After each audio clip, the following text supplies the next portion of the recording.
Uma boa noite a todos. Então, hoje a gente tem um convidado muito especial, é o Fagner D'Ambrosio Fernandes. Ele é mestrando aqui pela UFSM em doenças parasitárias e hoje ele vai estar aqui com a gente para nos trazer um pouco sobre a experiência dele nessa área, claro, e também a relação que a área tem com a estatística e a sua importância para o desenvolvimento de pesquisas em doenças parasitárias.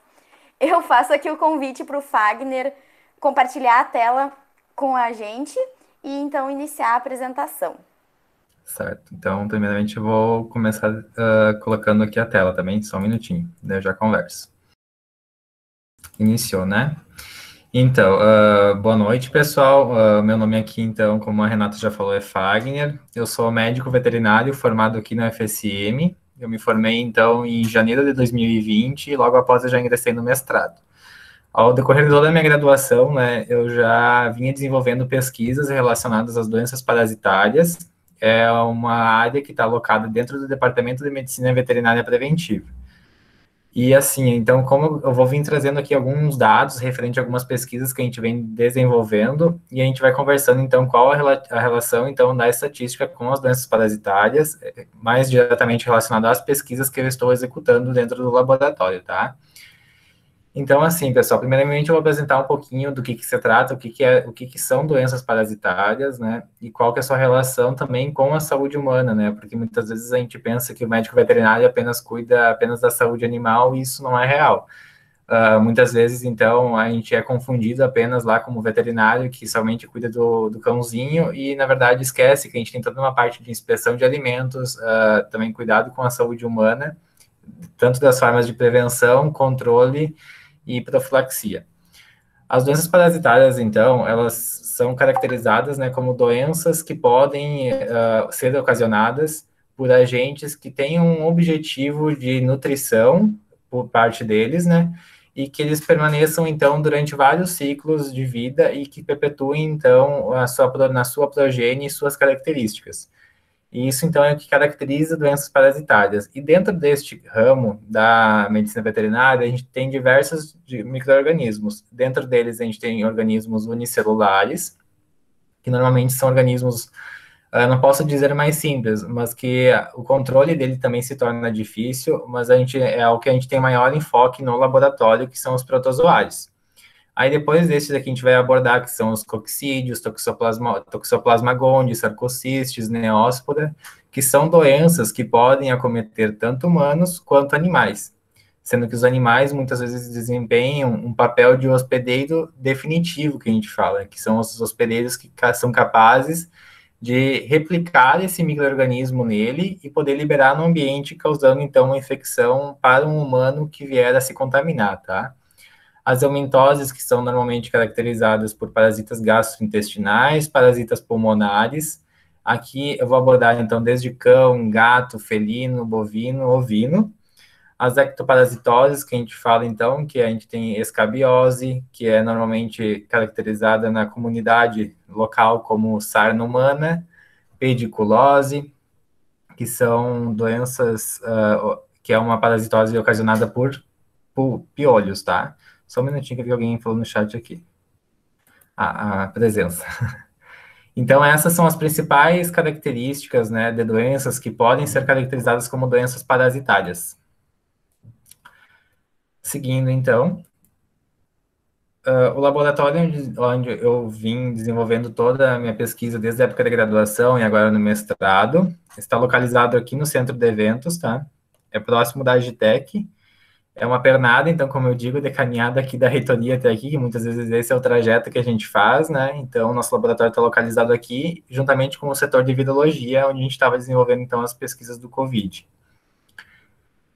O que a gente realiza no laboratório, tá? Então, no laboratório, além dos projetos de extensão, a gente tem os projetos de pesquisa, né? Que, propriamente dito, são esses que nos trazem um recurso financeiro, muitas vezes, para que a gente possa, então, continuar dar continuidade nas nossas pesquisas. Então, a gente presta um serviço às comunidades. Digamos que assim como uma empresa júnior, que no caso é a Sigma, que pode prestar um serviço para uma análise estatística e retornar um valor financeiro para a instituição, né? Então, o que nós realizamos no laboratório? A gente realiza testes sorológicos, exames coproparasitológicos e detecções moleculares. Nos testes sorológicos, a gente busca, então, a detecção de anticorpos. E esses anticorpos, então, vão nos dizer se esses animais entraram em contato ou não com algum agente. Nesse caso aqui, eu trago que a gente trabalha mais como padrão, assim, no laboratório, Sarcocistes, Toxoplasma, Neosporas e Leishmania. Toxoplasma gondii, eu acho que vocês já ouviram falar, que é o agente que é responsável, então, foi responsável pelo surto de toxoplasmose humana aqui em Santa Maria. Foi o maior surto mundialmente descrito. E a leishmania, como vocês podem, não sei se vocês viram, acho que fazem 2 semanas por aí que saiu no diário que um humano veio a falecer, né, devido à infecção por leishmania. Nesse caso aqui, né, a gente realiza os testes sorológicos apenas para animais, né? Então, aqui eu saliento da importância do diagnóstico em cães, tendo em vista que a gente tem o vetor aqui em Santa Maria, que é o mosquito Lutzomia longipalpus, e o cão podendo ser um possível reservatório dessa doença, né? Então, a importância do diagnóstico nos cães. Dentro dos exames coproparasitológicos, a gente avalia, então, se há ou não a presença de ovos de omintos e ocistos de protozoários. Essa questão de ovos e ocistos é só uma questão de nomenclatura, e também de uma forma que o parasito está dentro do seu ciclo, né? Então, os ocistos de protozoários, a gente consegue ver o ocisto de Toxoplasma gondii em fezes de gato, vamos supor, ou os ocistos de Sarcocistes, enfim. E dentro das detecções moleculares, a gente faz a tal de famosa PCR, né? Que agora todo mundo conheceu o que é a PCR. Então, a PCR a gente faz para uma ampla gama de agentes também. Então, a gente tem uma compra de primers, que a gente fala, que ela é específico para cada agente ou para cada espécie, e aí vem somente questões de padronização mesmo para a gente poder realizar esses testes. E aí as amostras, normalmente, elas são enviadas ao setor de virologia, que é onde nós temos atualmente uma secretária que faz o recebimento dessas amostras e nos encaminham depois. Então, chegando agora de falar um pouco do laboratório, durante o meu mestrado, o que eu já vim realizando, né? Eu realizei diversas publicações já em alguns periódicos, em conjunto com o nosso grupo de pesquisa, e dentro dessas publicações, quase que na sua totalidade, a gente tem a estatística aplicada. Então, na nossa área, a gente tem uma deficiência muito grande de que a nossa estatística, não sei se em todos os cursos de graduações são assim, mas em sua maioria são realizados lá no início do curso, né? Naquela época do início do curso, eu não tinha o interesse em seguir na área acadêmica. E eu pensava, nossa, para que eu vou estudar estatística, né? Eu vou vir nessa aula, vou fazer minha prova e vou embora. E vou estudar somente para essa prova. Então, eu não tinha muita noção qual era a real importância, né, do estudo da estatística e o que eu poderia aplicar depois. Então, a gente sempre tem que pedir para alguém fazer estatística muitas vezes, ou nos auxiliar. Então, a gente acaba entrando em contato com professores da UEL, ou alguém dentro da FSM também, ou algum outro colega que fez uma especialização na área, como eu havia falado já com a Renata. E aí, para poder ter essas colaborações nos trabalhos, tá? Então, esses são os títulos dos artigos que foram publicados este ano, que a gente teve os aceites. E até o final do meu mestrado, né, a orientadora pediu que realizássemos mais 4 artigos no mínimo, né? Eu devo realizar. Então, eu tenho que fazer uma revisão sobre a toxoplasmose humana, dando enfoque, então, ao surto aqui de Santa Maria. E também agora eu estou realizando uma pesquisa secundária que é a genotipagem do toxoplasma, para saber qual que é o genótipo, e aí, a partir disso a gente consegue também inferir sobre a sua virulência, patogenia. Aqui é um outro trabalho relacionando a precipitação, né, que é, a grosso modo falando, é a chuva, em tratamentos acaricidas para o controle de carrapatos. Teste de eficácia para a vacina coccidiose aviária, eu tenho que terminar de arrumar isso e publicar. E o perfil de populacional de pets em Santa Maria relacionado à posse responsável.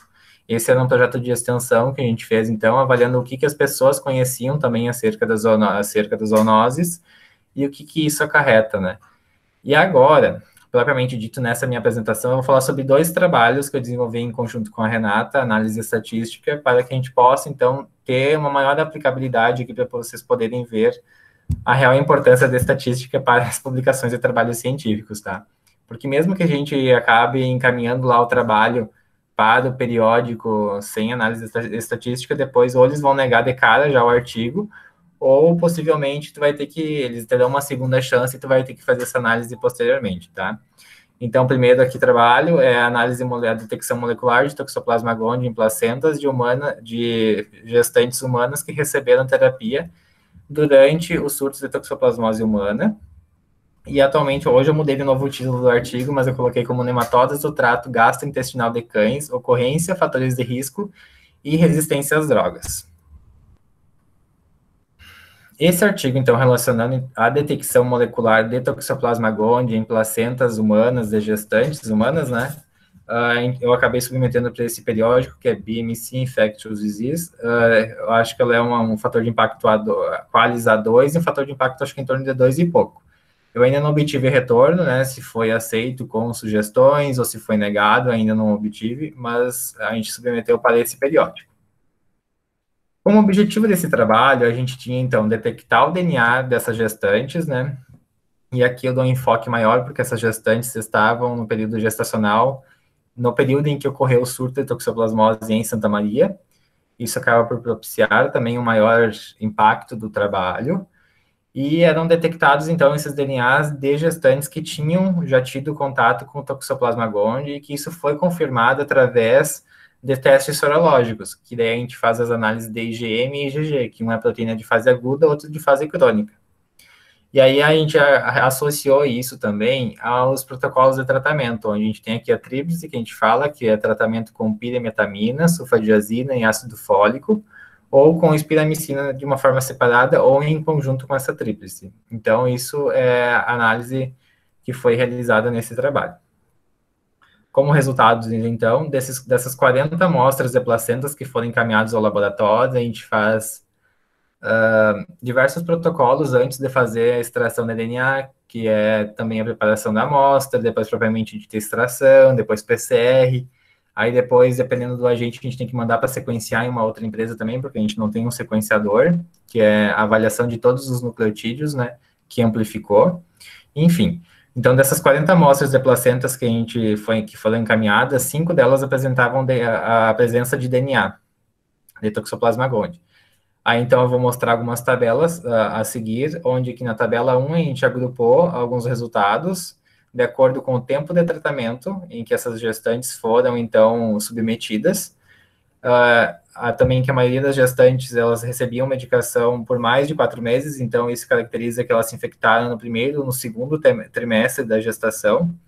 E aqui a gente acaba até salientando que esses períodos de gestação é bem discutido em função da patogenia do toxoplasma, tanto para má formação fetal, também aborto, enfim, são várias consequências dessas má formações fetais que podem vir a afetar a vida do neonato. Então, por isso que é importante o estudo de toxoplasmose humana e o impacto que isso tem na saúde pública, tá? E parece que ontem eu até peguei um Uber para ir até o FSM, que eu tinha que estar aí às 5 da manhã, para fazer um experimento, e aí o cara me disse que, já acabou o surto de toxoplasmose. Eu disse, olha, o surto acabou, né, que o surto é caracterizado, então, como um número grande de casos em um curto período de tempo, né, então há um pico num gráfico, digamos assim, a grosso modo falando, e ele me disse que já acabou. Eu disse, não, a toxoplasmose sempre existiu, só que aquela vez a gente tinha uma fonte de infecção muito maior e que teve um maior número de pessoas que foram infectadas, né, então ela nunca deixou de existir, os cuidados devem continuar sendo tomados, né, que é como a cocção da carne, a higienização de legumes, de verduras, enfim, são várias outras protocolos também que se deve ter para prevenir a infecção por toxoplasma. E, por fim, a gente procurou, então, saber a existência da correlação entre o tempo de tratamento dessas gestantes ser mais longo e a menor chance de detectar o protozoário na placenta. Porém, a análise estatística não apresentou correlação. Então, aqui a gente faz uma tabela correlacionando o tempo de gestação, né, através da detecção ou não, da detecção ou ausência do DNA de Toxoplasma gondii. Então, aqui a gente tem essa correlação que foi feita.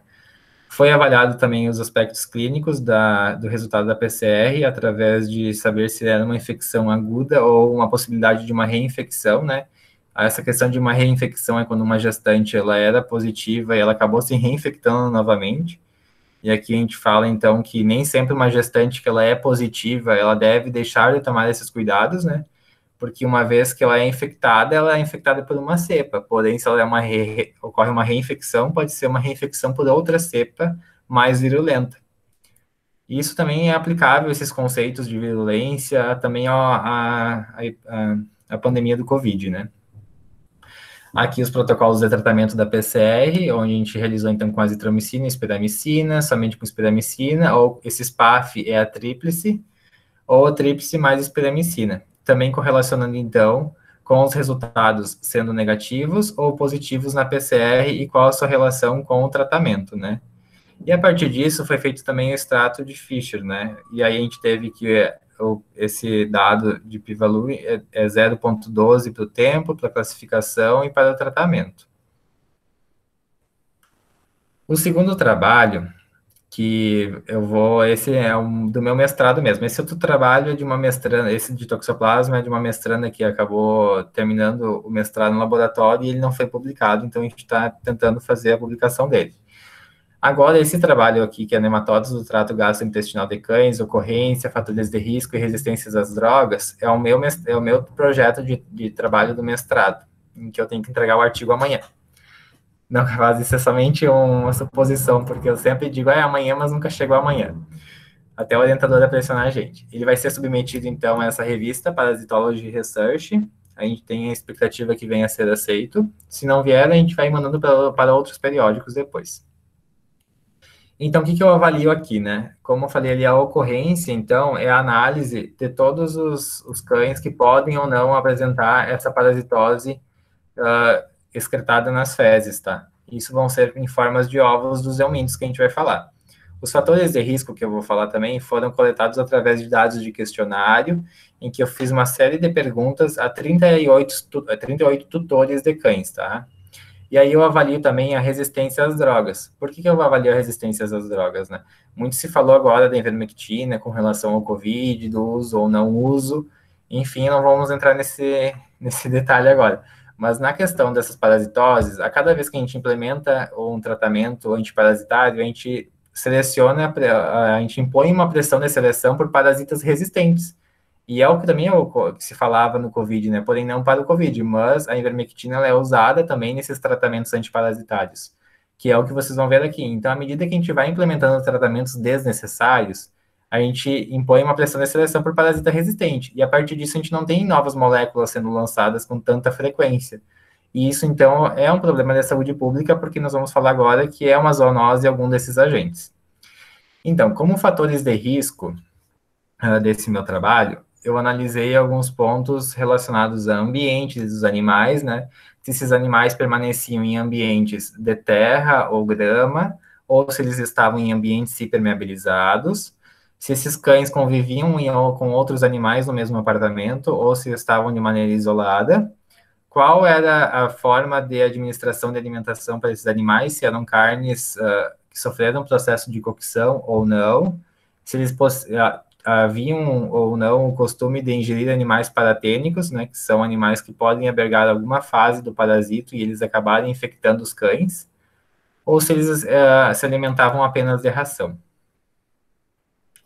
Também eu avaliei se eles poderiam ter acesso frequente à rua ou em forma de passeios apenas, se esses cães estavam ou não somente dentro de um apartamento, qual a frequência dos tratamentos para endoparasitos, né, do trato gastrointestinal, eu avaliei a frequência, e a frequência dos tratamentos para ectoparasitos. Isso inclui pulgas e carrapatos. Também o perfil socioeconômico dos tutores e também o grau de escolaridade dos tutores, como também a frequência desses cães ao atendimento médico veterinário anual ou mensal, trimestral, enfim. Tudo isso por quê, gente? Porque, assim, alguns desses eumintos que eu estou falando, eles não prejudicam somente a sanidade dos animais, né? Como vocês podem ver aqui, esse cão está, digamos que, havendo muito prurido na região perianal. Por isso que ele assume essa posição de arrastar, né, a região perianal no chão. Isso é ocasionado pelo Dipyridium canino, que é um parasito cestoda, que possui a pulga como um hospedeiro intermediário. E, além disso, a gente tem as zoonoses, né, propriamente dita. O dipilídeo também pode ocorrer como uma zoonose em nós humanos, porém há poucos relatos, né, porque nós só seríamos infectados com o dipilídeo se nós comêssemos uma pulga que está contaminada. E a questão do ancilóstoma que eu quero falar é a larva migrans cutânea. Acho que o pessoal já deve ter ouvido falar sobre mapa geográfico, algo assim, ou a doença do verão. Por que se fala em doença do verão? Porque é a estação em que o pessoal pega e fica com os pés descalços, com as mãos descobertas, e acabam sentando ou se apoiando, né, na areia, e isso é um ambiente que acaba propiciando também a proliferação desse agente quando há um cão que contaminou, ou um gato, né, que contaminou esse local e ele estava infectado. Então, é bem preocupante, assim. A Santa Maria, a gente teve uma questão de um lugar que teve alguns casos de larva migrans cutânea em algumas crianças. Aí, nós coletávamos a areia desses locais para fazer análise para ver se há ou não a presença dos ovos ou das larvas desses agentes. Associado a isso também, a gente tem a larva migrans visceral, que é ocasionada pelo Toxócara, canis ou cat. Então, nesse meu trabalho, né, a gente fez análise estatística, onde nessa tabela a gente pode ver as variáveis que foram analisadas, para verificar, então, a presença de populações hominos resistentes em caninos naturalmente infectados, né? Naturalmente infectados a gente fala quando a gente não é nós que ocasionamos a infecção.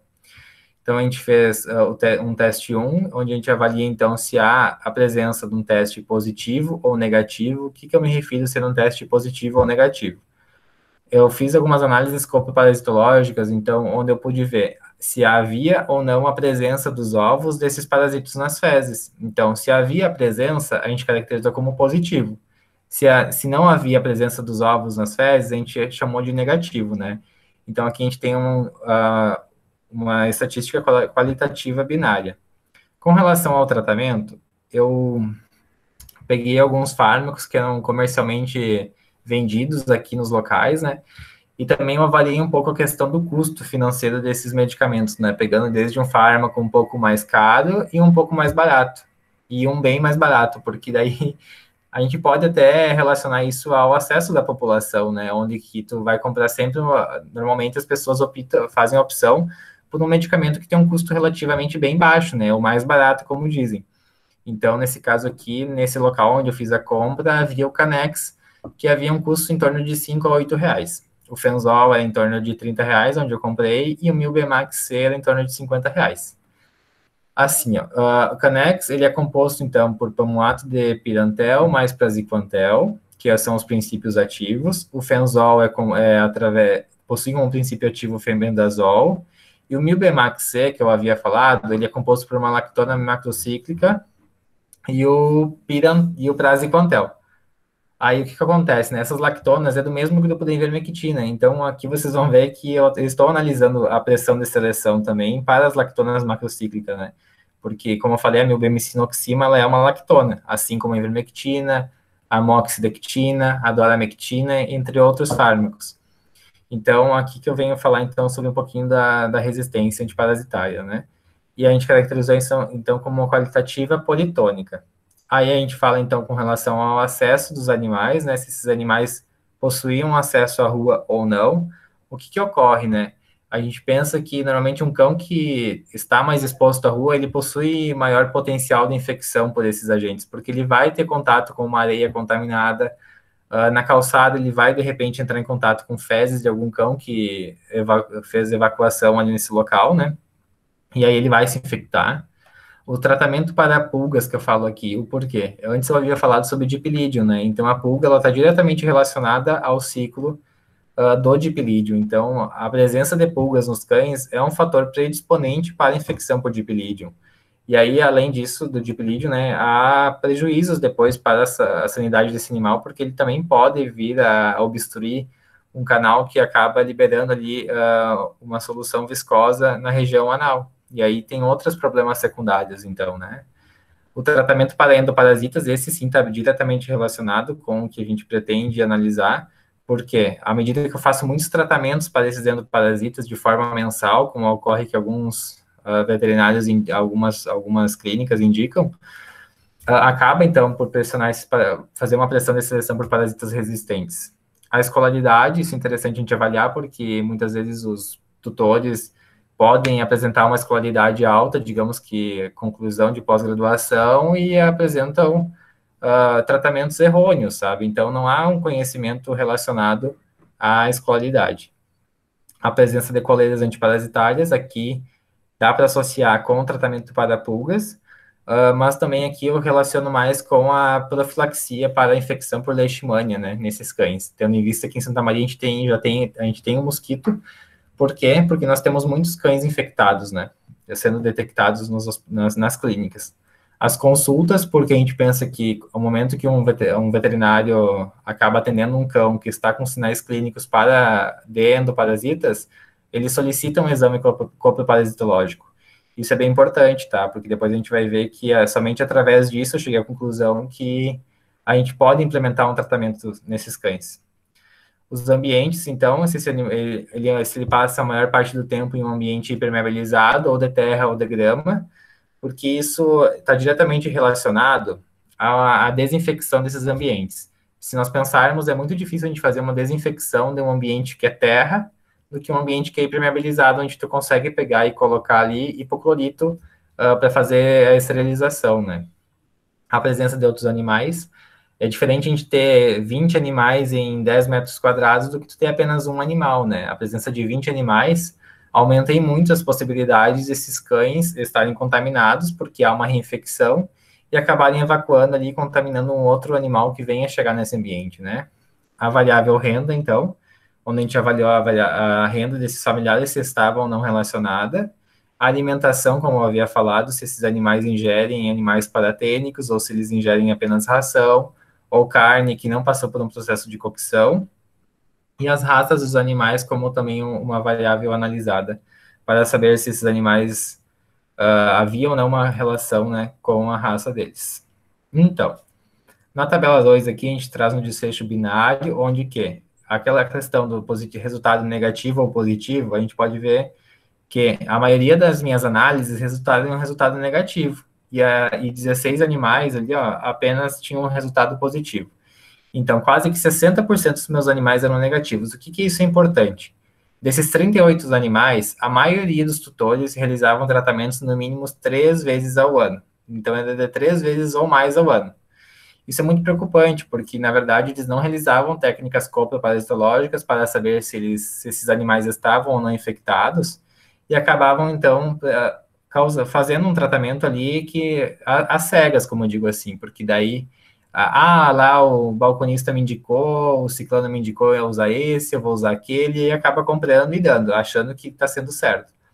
Eu relato aqui que eu conheci uma menina uma vez, que ela dava remédio para vermes, a grosso modo falando, né, que a gente fala que é antihelmíntico, de forma mensal para a cadela dela, e ela achava que isso era muito bom, assim, que ela estava super tratando e cuidando muito do cão dela, né, e isso eu disse para ela, não, tu não pode tratar de forma mensal, até porque tu não sabe se tem ali ou não, tu tem que fazer um exame coproparasitológico antes, e aí, se for ver, é um custo bem baixo, acho que está em torno de R$20, um exame de fezes de cães. Então, é muito importante tu saber se há ou não a presença de um parasita ali para te poder tomar um medicamento. E assim é o que se fala de ivermectina também, tá? Então, os tratamentos necessários desses 16 animais aqui, que foram os animais positivos, 12 animais foram submetidos ao tratamento com Canex, né? Então, desses 12 aqui, apenas 3 não surtiram efeito para esse Canex, então a gente pode dizer que 75% desses animais, a eficácia do Canex é de 75%, então a gente pode dizer que ele não é eficaz nessa população estudada, não posso generalizar, né? Daí, após 7 dias, eu fazia uma análise de fezes, depois eu fazia mais 7 dias de novo, daí foi quando nós administramos Fenzol, e aí desses 12 animais, 3 animais continuaram ainda apresentando as excreções de ovos nas fezes, então a gente pode dizer que 75% dos animais, 75% de eficácia teve também o Fenzol, então não foi eficaz para essa população, e apenas um animal teve que ser submetido ao tratamento com Milbemax, que daí a gente diz que é uma droga mais avançada, assim, porque ele tem essa lactona macrocíclica e tem o praziquantel, se eu não me engano. E aí a gente tem a vantagem do Milbemax, que ele é um endectocida, né? Ele atua tanto em pulgas, que são ectoparasitos, carrapatos, mas também como em endo. Então, talvez a gente pode pensar que o Milbemax não está tanto apresentando resistência em função do seu custo também, né? Imagina uma pessoa que compra de forma mensal esse medicamento na agropecuária ou na clínica e acaba pagando R$ 50 de forma mensal é somente esse medicamento, sabe? Então, isso não é tão comum e talvez seja esse um dos fatores que levam a não ter o perfil de resistência. Ficou pequeno aqui, desculpem. Mas aqui a gente avalia, então, as questões dos questionários e as suas respostas, né? Onde a gente vê que a questão do acesso, 34 cães, né, dos 38 apresentavam acesso controlado à rua, somente em forma de passeio, e 4 dos cães apresentavam acesso livre. Do tratamento para pulgas, a gente classificou como 0 tutores que não realizavam tratamentos, tutores que realizavam um tratamento ao ano, 8, tutores que realizavam de 2 tratamentos ao ano, 8, e quem realizava de 3 tratamentos ou mais ao ano eram 20. Então, aqui a gente começa a pensar, há necessidade de tratar 3 vezes ou mais ao ano? Esse animal está sendo ou não exposto à infecção por pulgas? A escolaridade a gente avaliou, então, como a nível de ensino médio completo, superior incompleto e a nível de pós-graduação. Então, a gente pode pensar que a maioria dos tutores tinha um ensino superior completo ou uma pós-graduação. E a gente avalia, então, que após esse perfil de resistência, então, a gente pode deduzir também que não está muito diretamente relacionado à escolaridade, né? Porque mesmo que tenha uma pós-graduação, não significa que a pessoa saiba aquilo, ou que aplique, né? A questão da presença de coleiras, né? 25 animais não apresentavam a coleira antiparasitária. Então, isso é preocupante, né? Tendo em vista que a gente está numa região que a gente sabe que tem o vetor da leishmania, então é importante a prevenção. Então, aí, o meu cenário, eu gostaria que 38 animais apresentassem o uso da coleira antiparasitária. A questão de consultas, né? Como eu peguei alguns animais de área rural e o pessoal havia a dificuldade de trazer uma consulta de médico veterinário, né? 7 animais não haviam consulta de forma anual, nenhuma vez. 24 animais, no mínimo uma vez ao ano, traziam veterinário. 2 animais traziam 2 vezes e 5 tutores apresentavam, então, que levavam esses cães 3 vezes ou mais ao médico veterinário. A questão dos ambientes, então, a maior parte dos animais estavam num ambiente de dificuldade de desinfecção, né, que eram ambiente de grama ou terra, ou 14 animais em ambiente impermeabilizado. A presença de outros animais, esporadicamente havia contato com outros animais, os que não tinham contato com outros animais, 8, e os que possuíam contato com os outros animais é a maior parte, né? Então, aqui a gente fala sobre o risco de infecção do contato com animais contactantes, que a gente fala que são animais potencialmente contaminados. A renda dos tutores, né? Então, a gente pode observar que de 3 a 5 salários mínimos eram as pessoas que a maior parte dos tutores recebiam. A alimentação, então, se eles haviam a administração apenas de comida, comida caseira, que eu me refiro aqui, ou as sobras de comida, ou ração, ou comida, ou somente ração. E a questão da raça, né, onde que a maior parte dos animais que foi selecionado aleatoriamente, a gente não fala selecionado aleatoriamente, até onde o professor nos fala, porque ou tu seleciona ou tu pega aleatoriamente esses animais, né. Então, enfim, desses animais, 20 eram com raça definida e 18 eram SRD. Após isso, então, aqui a gente avalia todas as frequências, mas também as mesmas variáveis anteriores. E agora, aqui eu trago um pouquinho sobre os testes e hipóteses entre as variáveis de perfil e o teste 1 que foi realizado, né? Onde a gente avalia o acesso à rua, de novo, o tratamento para pulgas através do exato de Fischer, tratamento para endoparasitos, que quadrado de Pearson, a escolaridade exato de Fischer, a presença de coleira, né, nesses cães, que quadrado de Pearson, as consultas, ambientes, a presença dos animais, a renda, a alimentação e a raça, onde que a maior parte dos análises aqui eram pelo exato de Fischer. A tabela 7 desse artigo, então, a gente traz o modelo de regressão logística múltipla dos fatores associados aos resultados do primeiro teste. Então, aqui a gente tem essa parte, eu ainda não estudei, porém, eu trouxe aqui do artigo que eu tenho que ver. Mas a razão de chances que a gente obteve, então, a partir dessa tabela 7, é de que cães que habitavam ambientes hipermeabilizados e os que viviam em ambiente de grama ou de terra, ajustada para a raça, é de 0,15, né? Então, a gente tem que a razão de chances de tu obter um resultado positivo de animais que estavam em ambiente de terra ou de grama é 6,67 vezes maior do que animais de ambiente hipermeabilizado. Isso é interessante, né? Porque se tu for pensar, é legal da gente pensar que há facilidade de desinfecção desses ambientes impermeabilizados e diminuir, então, comprovando aqui, a possibilidade de diminuição do potencial de infecção. Porém, a gente sabe que tem toda uma questão de bem-estar de um cão estar, né, livre num pátio, enfim. Então, é a questão de tu avaliar o grau de exposição desses animais que estão em ambientes de grama ou de terra, se esses locais são abertos ou fechados, para te poder implementar um tratamento a partir da epidemiologia, né? Não somente esses protocolos engessados de forma mensal, trimestral, semestral ou anual. E também foi avaliado, então, a questão das raças dos cães, né? Então, a gente tem que 52,63% eles foram alocados na categoria outro. Por quê? Porque quando eu fiz o questionário, eu acabei colocando muitas raças segmentadas. Então, eu botava Bulldog francês, Labrador, Pinscher, e aí eu não tinha um número expressivo de animais para fazer o teste, até porque eu tinha que fazer muito rápido essa análise, né? Então, a gente acabou alocando tudo em categoria outro ou SRD. Então, a razão de chance de cães SRD, ou, para os que possuem uma raça definida, né, ajustada para o ambiente, é de 6,54. Então, essa razão, ela indica que a chance de obter um teste positivo dos animais SRD é 6,54 vezes maior do que os cães que têm raça definida. Aí aqui a gente se questiona, né, que muitas vezes a gente pensa que animais que possuem raça, sem raça definida, eles não são tratados com tanta frequência. Isso não ocorreu nesse trabalho, né? Nesse trabalho mostra, então, que cães SRD são os cães que potencialmente poderiam estar sendo mais infectados, tá?